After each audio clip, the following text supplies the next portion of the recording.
Bonjour à toutes, bonjour à tous. Vous êtes sur Un parfum littéraire et nous partons aujourd'hui à la découverte d'une œuvre presque inconnue.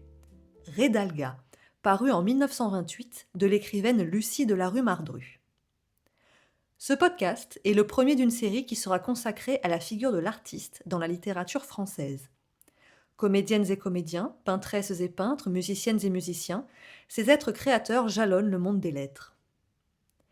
L'autrice, dont nous parlons, a bien connu ces femmes et ces hommes dont l'art façonne la vie.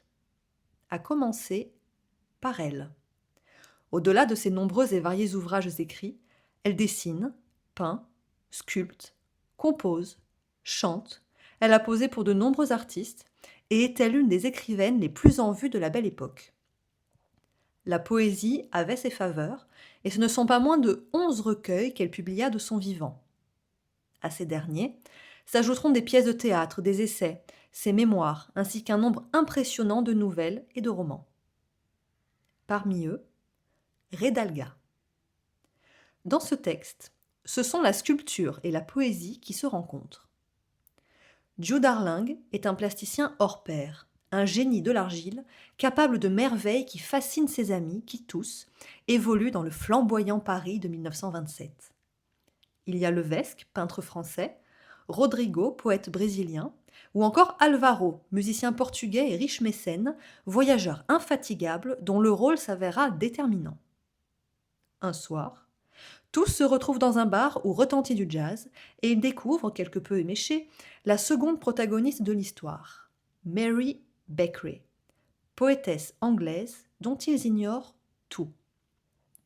Déjà saouls, ils la font boire, encore et encore, tandis qu'elle marmonne des vers qui intriguent Rodrigo. Cette scène ne pourrait avoir de meilleure illustration que la peinture de Degas, l'Absinthe, créant ainsi un lien interartistique entre les œuvres. Figurez-vous une femme, attablée, seule malgré l'homme qui siège à sa gauche visiblement ivre, le regard fixé sur un vide, abyssal, un verre d'alcool posé devant elle. Elle semble pourtant correctement habillée, coiffée, mais l'abattement de son corps et l'affaissement de ses traits trahissent son accablement d'alcoolique. C'est avec le même anéantissement physique qu'apparaît pour la première fois Mrs. Beckwith, la pauvreté en plus. De cette rencontre fortuite et humiliante pour l'écrivaine, naîtra une relation entre elle et Jude. En accompagnant Rodrigo qu'elle intrigue dans l'atelier du sculpteur, elle découvre le buste que ce dernier a réalisé de sa défunte mère et dont lui-même s'étonne de la saisissante ressemblance. Il recula largement pour juger son travail et resta saisi de ce qu'il avait fait. « C'est elle » murmura-t-il en devenant un peu pâle. Il regardait, le cœur battant, regard de fils et regard d'artiste, chaude expression d'amour et clignement d'yeux plein de critiques. À partir de cet instant, une étrange liaison se noue entre les deux artistes. Jude découvre une Mary sobre, métamorphosée, et se met en tête de la guérir de son alcoolisme. Ils ne deviendront amants qu'à la faveur de l'opportunité qu'offre Alvaro à son ami en lui prêtant sa maison à Bellevue et en lui demandant d'y réaliser une fontaine fabuleuse. L'issue de ce ménage ne sera pas heureuse, le sculpteur réalisant trop tard que son entreprise de sauvetage était d'avance vouée à l'échec. Nous en parlerons plus tard. Ces différents questionnements jalonnent l'œuvre, comme celui de la condition de la femme au début du XXe siècle ou les rapports entre les deux sexes. Je ne parle pas ici de genre, car il n'est pas encore question à cette époque de différencier les deux, bien qu'il soit évident que ces interrogations aient traversé la Belle Époque. C'est bien l'acte de création artistique et le rapport de l'artiste à son œuvre qui traverse tout le roman. J'ai évoqué plus tôt le fil assez évident que l'on peut tisser entre la peinture de Degas et le texte de la Rue Mardru. Ce lien entre le pictural et la littérature se trouve appuyé, confirmé, par l'ajout au sein même du récit d'illustrations réalisées par Emmanuel Poirier, graveur sur bois et lithographe contemporain de l'autrice. De par sa forme même, l'ouvrage s'ancre donc dans un univers qui dépasse le cadre de la littérature en alliant différentes pratiques artistiques, faisant de l'objet livre une œuvre en soi. Le premier chapitre s'ouvre in medias res sur un Jude Arling épuisé, qui dès les premières pages résonne sur son art, en proie à un profond dépit. Ces raisonnements sur le rapport de l'artiste à la matière sont délectables, et le tout se déroule, théâtralement, au cours d'un orage déchaîné. Les 3 dimensions, voilà le drame. Il faut se garder, à droite, à gauche, en haut, en bas, partout. Je n'ai qu'à tourner ma statue d'1 seul centimètre sur son support mouvant, et je verrai se détruire ce qui me semblait définitif. Je constaterai qu'après des heures de travail et d'ardeur, tout est à recommencer. Et quand l'œuvre est enfin debout, en face de cette accumulation de déboires et d'efforts que représente la moindre statue, voici le public, son ignorance, son indifférence, pire. Malgré ce pessimisme, il se remettra à l'ouvrage, à son vice.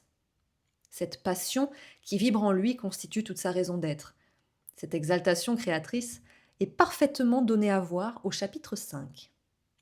Alvaro vient de lui commander sa fontaine et une frénésie se met à habiter l'artiste, un emportement tel que rien ne peut l'arrêter dans son enthousiasme à tirer du néant son idéal. Il y avait des heures qu'Arling travaillait. Le crépuscule allait bientôt descendre. Personne n'était venu troubler sa fougue créatrice. Il pouvait, enfin, allumer la cigarette dont il avait eu envie pendant tout ce temps. Il alla se laver les mains dans le seau d'eau sans quitter des yeux son groupe, hypnotisé, comme on l'est toujours par la chose qu'on vient tout juste d'enfanter. Il s'assit sur la vieille chaise, mit la cigarette entre ses lèvres, frotta l'allumette sur la boîte et, d'un bond, se jeta sur sa composition. Il venait de voir une masse qui ne pouvait pas rester telle qu'elle était. En quelques coups de pouce, il la modifia, revint s'asseoir, cligna des yeux et retourna modeler. Une lueur rouge pénétra dans l'atelier. 8h30. La cigarette n'était toujours pas fumée. L'exceptionnelle habileté du jeune homme l'amène à créer des œuvres majestueuses, tant que, par exemple, 2 bustes lui ont permis de vivre 3 ans. Il n'est pourtant pas riche et refuse même d'être payé pour son art. Toute sa vie est là, dans l'engendrement esthétique. La relative pauvreté de ce génie perpétue ainsi la figure héritée du XIXe siècle de l'artiste bohème. L'ombre de l'opéra de Puccini n'est pas très loin.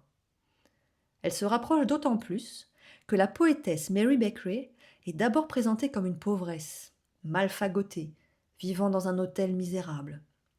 Ce n'est que plus tard qu'on apprend en même temps que Jude qu'elle est en fait issue de la bourgeoisie puis de l'aristocratie anglaise et que c'est volontairement qu'elle a fui l'Angleterre après avoir publié plusieurs recueils de poèmes. Le rapport de création de Mary avec son art se situe à l'exact opposé de celui qu'entretient Jude avec la sculpture. Lui ne façonne que sobre, en pleine possession de ses moyens, durant des heures et avec une conscience aiguë du résultat qu'il désire atteindre. Les mains dans la glaise, il concrétise son imaginaire. Elle ne balbutie ses vers que saoule, absente et indifférente à la réalité qui l'entoure, noyée dans les brumes de l'alcool qui cherchent à dissimuler un passé douloureux qu'elle tente d'oublier. Son art n'est en rien tangible, il est constitué de mots qui se déversent sous l'effet de l'ivresse. Cette caractéristique de la création dans un état modifié de conscience rappelle les célèbres poètes maudits, Baudelaire en tête, et s'inscrit également dans une époque qui a vu naître le surréalisme. Les artistes créant sous l'emprise de substances ne sont pas si marginaux, quand bien même Breton ou Aragon, chef de file du mouvement, était très critique face à la prise de ces drogues. Redalga nous invite ainsi à réfléchir au processus même de l'acte créateur, à ce qu'il engendre, mais également à s'interroger sur le but de l'art. Alvaro demande une œuvre pour agrémenter son jardin, Arlingue répond à des commandes, mais lui et Mrs. Beckery créent avant tout pour eux-mêmes. Jude ne fait sortir de terre le buste de sa mère et celui de sa maîtresse que pour lui.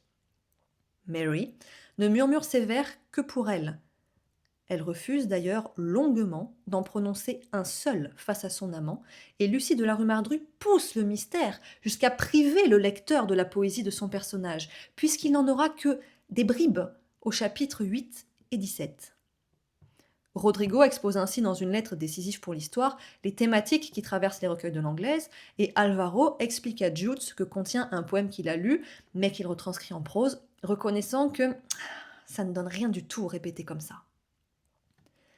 Si les amis de notre protagoniste se trouvent dans la nécessité de traduire les œuvres de la poétesse, c'est qu'il y a entre elle et lui un obstacle qui semble insurmontable. Elle ne parle pas le français, il n'entend rien à la langue anglaise. Le chapitre 7 témoigne ainsi de l'échec cuisant de leur tentative de communication verbale. Confrontés, chacun ayant sur les lèvres tout le langage humain, ils ne disposaient que de leur bafouillage respectif pour se parler. Alors comment diable ont-ils pu tomber amoureux l'un de l'autre ?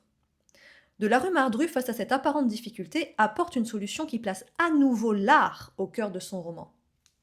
Mary Beckery, en découvrant le buste de la mère de Jude, est subjuguée. Elle dit qu'elle n'a jamais vu, même dans les plus beaux musées, une œuvre comme celle-là. C'est ce qui la décide à revoir le plasticien. Lui s'éprend d'elle dès lors qu'il apprend qu'elle est poétesse. Si jusqu'alors il éprouvait pour elle de la pitié, il succombe au portrait que Rodrigo dresse d'elle dans sa missive. L'union, la compréhension des deux protagonistes ne sont donc possibles que parce qu'ils transcendent le langage et s'unissent dans leurs sensibilités artistiques. Plus tard, ce seront leurs corps qui s'aimeront sans parole entre les bras protecteurs de la nuit. Malheureusement, leur relation est dès son origine biaisée. Arlingue n'est en vérité pas réellement amoureux de Mrs. Beckery, mais bien de l'image qu'il projette sur elle. Et ce basculement de la réalité au fantasme se concrétise avec sa volonté de l'arracher à son alcoolisme en l'amenant avec lui dans la maison d'Alvaro. Dès cet instant, sa compagne est étroitement surveillée pour limiter sa consommation d'alcool. Sans s'en apercevoir, Jude s'est mise en tête de la façonner comme il la désire, de la transformer en une femme nouvelle, guérie. Bien que parfaitement aimable et prévenant, il la métamorphose en une sculpture vivante, cherchant à modeler son esprit par orgueil d'homme et d'artiste. Mary devient également sa muse. Elle avait accepté de poser pour lui dans son atelier, et elle continue dans cette maison qui devient pour elle, insidieusement, une prison dorée. Tout semble pourtant réussir au couple. Elle boit moins et raisonnablement, ils se mettent à apprendre la langue l'un de l'autre, et Jude va jusqu'à la demander en mariage, ce qu'elle accepte. Mais un jour, il s'absente. À son retour, sa fiancée a disparu, le laissant dans une stupeur à laquelle succède un profond désarroi. Il prend enfin conscience qu'en cherchant à guérir l'alcoolisme de son amante, en lui offrant le bonheur sur un plateau d'argent, il la privait de l'essence même de son art poétique. Symboliquement, elle disparaît précisément au moment où ils commençaient à pouvoir se comprendre verbalement. Elle est, qui n'écrit plus rien si l'amant l'arrange, l'épouse, l'asservit, le farouche poète de l'indépendance, de l'ironie et de la douleur, la pathétique inspirée, à qui son vrai destin dicte ce cri, le seul qu'elle ait le droit de crier jamais. Le bonheur n'est pas fait pour moi. Monstrueusement, candidement, avec son ingénuité de mâle, il a cru l'amant qu'une telle proie se captait comme n'importe quelle femme, qu'il suffisait à celle-ci d'être amoureuse de lui pour oublier sa sombre poésie, son amer devoir, sa raison d'être. La fuite de l'écrivaine était la condition de sa complète liberté de femme et d'artiste. Ce personnage mystérieux qu'on ne perçoit qu'à travers les regards masculins qui se portent sur elle, pourrait-elle être un double de Lucie de la rue Mardru, qui préférait à tout écrire de la poésie et s'est éloignée des hommes pour leur préférer les femmes, terminant sa vie dans la misère? Je ne saurais dire, mais il est évident que Mrs. Beckeray est pétrie d'une aura nostalgique qui met en évidence la condition féminine en ces débuts de XXe siècle. On sait d'elle qu'elle a fui un être de glace, son époux, laissant 2 enfants derrière elle, car ce mariage la cloîtrait dans un château à la Brontë.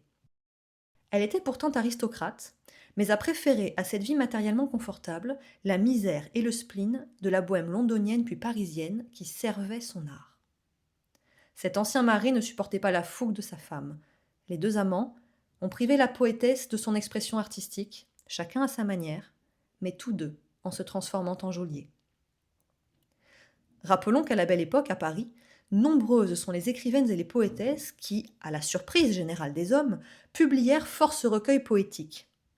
De la rue Mardru a été témoin et actrice de ce grand mouvement de l'histoire littéraire française. Le début du siècle scintille de liberté en dépit d'une misogynie tenace, et Paris foisonne de cercles littéraires dans l'univers mondain. Mais arrive la Grande Guerre, qui met un coup d'arrêt à cet essor féminin, et dont l'autrice témoigne dans ses mémoires. Quand les hommes se mettent à trop danser, c'est que le cataclysme n'est pas loin. Je puis dire que je l'ai senti déferler jusqu'au fond de moi-même, avec tout son entrain, cette époque qui, sans aucune agonie, allait sous peu mourir de mort subite. Arrivent dans la ville lumière, après la Première Guerre mondiale, les années folles. La liberté intellectuelle règne.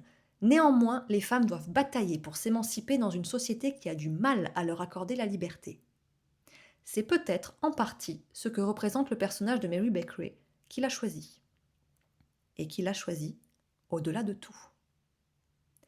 Par ailleurs, Redalga met en lumière les défaillances masculines si présentes dans les romans de l'autrice. L'exilé est victime de ces hommes incapables de sang-froid, emplis de sexisme et de violence. La scène du bar, profondément humiliante pour la poétesse, est insupportable. Entourée de 3 hommes qui l'enivrent, elle devient l'objet de leur amusement abject. Plus tard, Alvaro l'agressera physiquement en lui ôtant de force un chapeau qu'elle refusait d'enlever dans l'atelier de son futur compagnon. On apprend que son mari la battait et Jude lui-même résiste à l'envie de la frapper. Il ne se maîtrisera pas lorsqu'il découvrira qu'elle a bu plus que de raison chez Alvaro et la violentera dans son lit même, tout en lui hurlant dessus. La description que de la rue Mardru fait de l'effroi de Mary est saisissante. L'horreur de ne pas comprendre ce que vociférait cette fureur étrangère devait encore s'ajouter à sa terreur. Elle savait déjà ce que c'était que d'être fouettée. Son visage était celui d'une morte. Le nez pincé, les lèvres mauves. Elle n'avait plus de vivant que les yeux. Ils fixaient, dilatés, la figure avancée vers la sienne.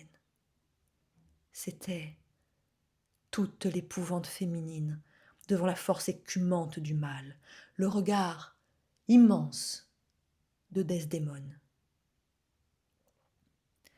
Redalga s'inscrit par là dans la continuité de tous les écrits de son autrice, qui mena un combat ininterrompu contre les agressions masculines.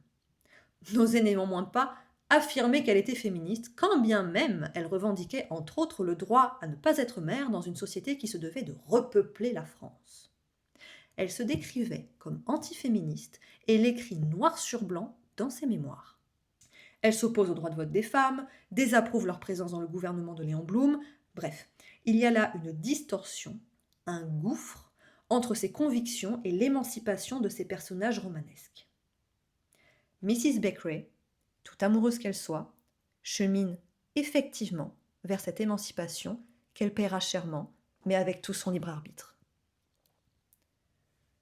Ce texte, dans toute sa simplicité scénaristique, permet de désaxer le regard littéraire porté sur l'amour, en le considérant par le prisme artistique et en faisant moins le sujet de l'œuvre que le point de départ de réflexions autour de l'art, de la réalité, du fantasme et de la société des années 20.